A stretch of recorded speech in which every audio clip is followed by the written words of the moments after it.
I'm May Lily Lee. You're listening to American Spark. Happy St. Patrick's Day. Happy St. Patrick's Day. Herkesin St. Patrick's Day kutlu olsun. Happy St. Patty's Day to you. Vă doresc un St. Patrick's Day fericit. You can't be a shut-down person and be a writer. You got to stay curious and stay open to experience. That's Cathryn Hankla, poet and professor at Hollins University, winner of a PEN Syndicated Fiction Award and the James Boatwright Prize for Poetry. Cathryn has just released her latest book of poems, Galaxies. We have Cathryn Hankla in the studio, and this happens to be St. Patrick's Day. I find that it's my favorite holiday. Why? No expectations, no pressure. Think about who expects to get a card on St. Patty's Day. And I note that we don't have any green beer here either. I don't drink, so that makes it more ironic that I love St. Patrick's Day, but I will take green dye and stick it in people's beers. We could have had green water, especially since I'm 17% Irish, and I know this from That's pretty good. the DNA test. I can't wait to do the swab. I'm sure there's going to be a percentage there for me, too.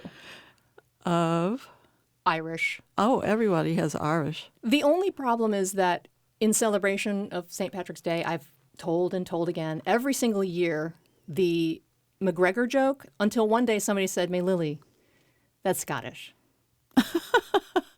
Well, that's just what everybody finds out. They think they're Irish and they find out they're Scottish, or they think they're Scottish and then they find out they're really Irish. And it often explains everything. Do you want me to bring out a couple of my Irish jokes? And hopefully they're not Scottish? Well, I wouldn't know the difference. Okay, so here we go. What do you call an Irishman on a couch? Patio furniture. Here's one that relates to your getting here to the It's studio. paddy, not patty, by the way. Paddy. Stop knocking my jokes. Here's one that relates to your getting to the studio today. So Billy and Seamus are on the phone to each other, and Billy's in Dublin, and he's trying to get to Cork. You know, I'm from Dublin. Seriously, that 17% is from Dublin? No. It's one of my hometowns. Dublin, Virginia. You know, there's one in every state, a Dublin. And we will talk a little bit about your background as well, but I think most of this podcast will be about my Irish jokes. Oh, yeah, I know. But that's the only interesting thing that I could interject into the Irish conversation is that for 7 years I lived in Dublin. Billy was asking Seamus about the quickest way to get from Dublin to Cork. Seamus on the other end of the phone says, are you going by car or are you on foot? And Billy says, I'm in the car. He says, that's the quickest way. So the other part that I'm going to spare you, Cathryn, is that I love doing these in an Irish brogue. And you notice that I didn't, because I've also been told that I sound Indian. Oh, I thought you sounded very Irish. Oh, May Lily. Who told you that? The feedback comes every year. Oh, they're so wrong. They're so wrong. And I should know, because I'm from Dublin. You were born in the Appalachian Mountains. And Right. I know that grew for you a love of the outdoors, of nature, and that's infused in your work. You know, I don't know if it comes from that or not, but I did roam around a lot outdoors. But I come from unstructured childhood, which is something that people don't relate to anymore. We just got put out the front door and told to come back at dinner time, basically. When you weren't in school, you were outdoors because your mother was busy doing things inside and they didn't want the kids in there. So we got to go roam around and make trouble and ride bikes and dig holes and get poison ivy. And the outdoors it's really important to me. And I feel like it does inform my work so much. But unfortunately now when I write about nature, I realize that people don't really relate to it in the way that I do. They think they're seeing nature when they walk by a tree in the city. You know what I mean? It's just like there's not that much opportunity for a lot of people to really feel their bodies in the air and on the land as we're supposed to be as human beings. So I feel like now when I write about nature, I'm writing about something that's disappearing. That's what poets like to do anyway. They like to write about longing. So I'm longing for nature. You remind me of Fran Lebowitz, who said, the outdoors is what you have to go through to get to a cab. Yeah, that's miserable, isn't it? You were in the 4th grade. Your teacher asked you to write a poem, all of you. You spent hours on it, came back, and were accused of some sort of plagiarism. It was so good. Well, what I was accused of was having my mother write it. And that was very puzzling to me because I wasn't particularly proud of my poem. I just spent a lot of time on it. And so I just turned it in. And then we had to stand up and read them all. So I stood up and read it. And I remember a little bit from it, but I don't remember the whole poem. Deep in the den where the fire is hot, I hear the sound of the striking clock. So that was, my magnum opus in this poem. And I was just getting ready to go back to my seat, and I'll say her name because I know she's gone by now, Miss Reed, who was terrifying and had a little French poodle named Pierre in horn-rimmed glasses. She said, "Come back here." And so I did, and she said, "Who wrote that?" And I said, "I did." And she said, "Your mother wrote that." And I said, "No, she didn't." So I spent the rest of the day having kids pull me aside and say, "Well, why didn't you just tell her that your mother wrote it? Because my mother wrote mine." And then I felt really out of it because my mother had not written mine, nor would she have ever written anything for school because that was a very strong line in the household. Mother did not do your homework for you. For a lot of folks, that would have been the defining moment by which you would never try to write a poem again. Well, maybe not. I think that was a moment when I discovered I was good at something. And it really didn't matter what she thought. I think that's the most important thing. You've got to figure out what you're successful at. So now we arrive at Galaxies, which is your 9th book of poetry. It really didn't start off as a book of poems. Galaxies started out as a series of paintings. The paintings were coming out of titles, which I thought were kind of curious, like the Pin Cushion Universe and Absolute Zero Universe, things like that. And then I thought, well, I'll just look up some of these and see if they're real. And then it turned out some of them were real. And then I thought, well, dang it, I better write some poems. I better write some Galaxy poems. And then the poems, of course, took over. And I guess visual art is just another genre for me, like the difference between fiction and poetry and nonfiction, and then there's visual art. So I just kind of go back and forth, but I just have to say my real life is art. Do you mind reading No Galaxy from the book? Oh, you like the heavy ones, don't you? No Galaxy. In the No Galaxy, a poem waits to be written. A hen sits an egg that won't hatch. Pies never cool in the safe, and hay is neither cut nor baled. It merely grows in the No Galaxy. We were never friends. I neglected to welcome you in. You never called again, or even once. There's nothing to see but a small pinpoint diminishing from a bomb not dropped, from a biplane disappeared. We were never here. Thus, with air, trees, water, and breeze, oh, the sea does foam against the shore, and a pelican plop, sea ducks dive and bottom up, yet, in the larger sense, nothing happens. Back in the countryside, no trout, no pole, no lure, no hole, no camping, no chimp in space, no composure, no curiosity, no rain, not a cloud, nothing doing, not on my watch, not perfect, not in my backyard, marriage not, no sound in the forest, mystery solved, children not, country not, no pain. When you're imagining a poem, do you visualize it on the page? Or does the sense of what you want to convey come to you without any visuals attached? When I'm working on a poem, usually what comes to me is something sonic, something in the mind's ear. And then I take that language and put it down where I can see it, and I start tinkering with it.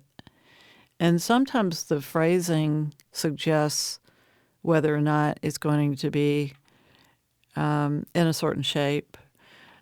But most of the time, I just keep revising and tinkering and following the trajectory of that language, that first impulse that I got, which comes to me as a line or a phrase or an idea that's already in some language.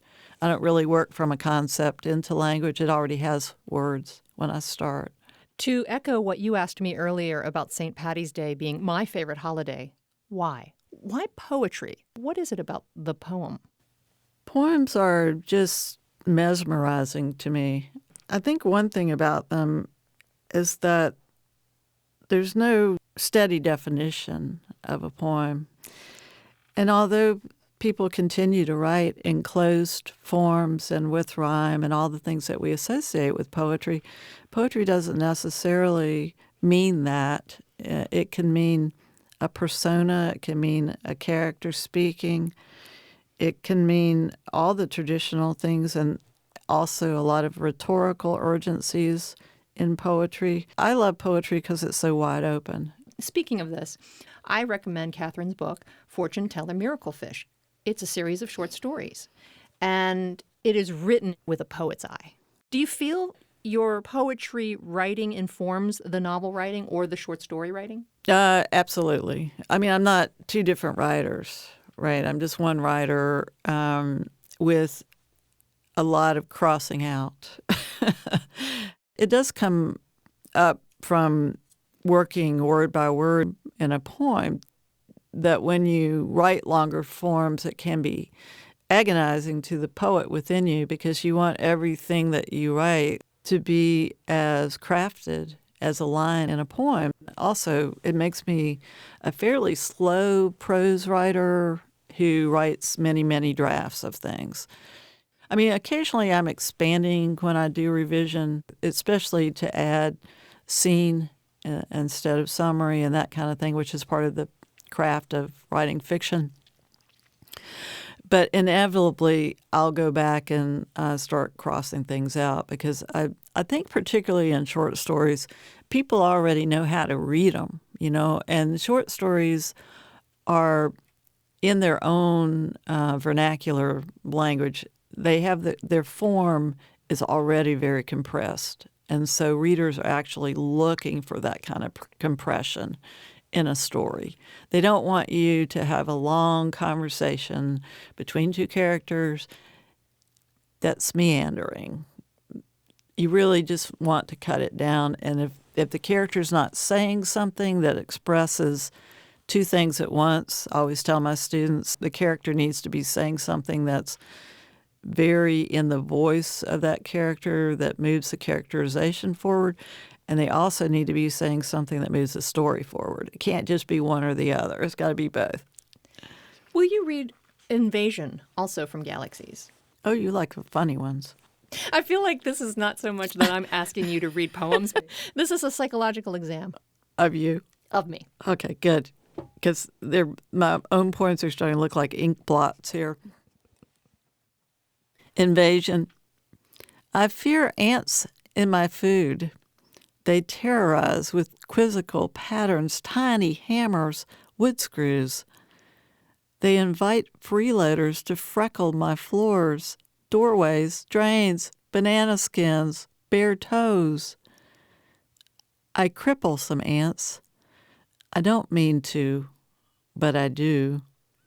Others I squash flat, leaving one liquid dot beneath each creature like a wandering third eye, an omega cast mark.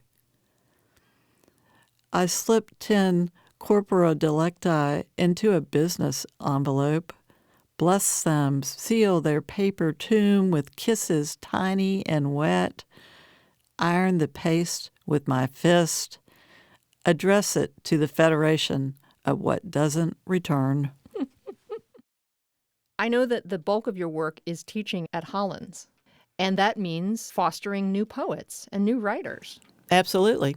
It's wonderful. It's wonderful. I've had such great students over the years, and It's an extension of what I love. It's obviously not the same as writing, right?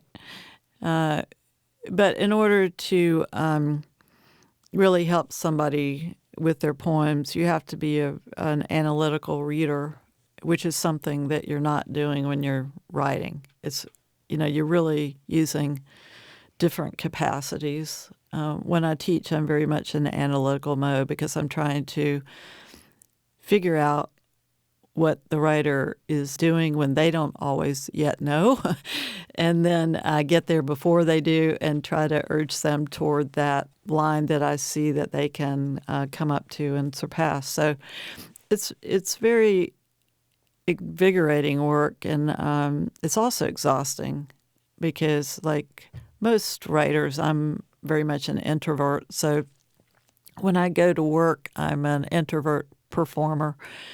But in these conversations, especially with my graduate poets, we really get out there sometimes into the possibilities of poetry with the understanding always that it's never used up, right? Every person who brings themselves to it and really submits to the rigors of language and stays with poetry, there's a place for them to do their best work.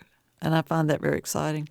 We should not pigeonhole you as a poet or even as a writer because you're also a visual artist as well. And I remember watching a wonderful documentary about Grant Achatz, the renowned chef from Chicago, who was talking about taking a trip to Europe and seeing this amazing art that inspired his cooking. Perhaps there's something bigger that influences you. Bigger and smaller. I'm just like a big sensitive mechanism, I guess, like most people. Everything influences me. And I sometimes get exhausted by being so open. I don't know if that makes sense to most people. But my antennae are pretty out there. And so I usually have several books going at once on different subjects. I've got a stack of poetry books at home right now that I'm working my way through. I've got a couple of crazy books about our homegrown psychic Casey. This novel, The Sympathizer, I'm reading. It's not so much what it is, it's just your attitude toward it. You can't be a shut down person and be a writer. You got to stay curious and stay open to experience. That's Cathryn Hankla, poet, writer. Her latest book of poetry just out, titled Galaxies. Find out more at cathrynhankla.com.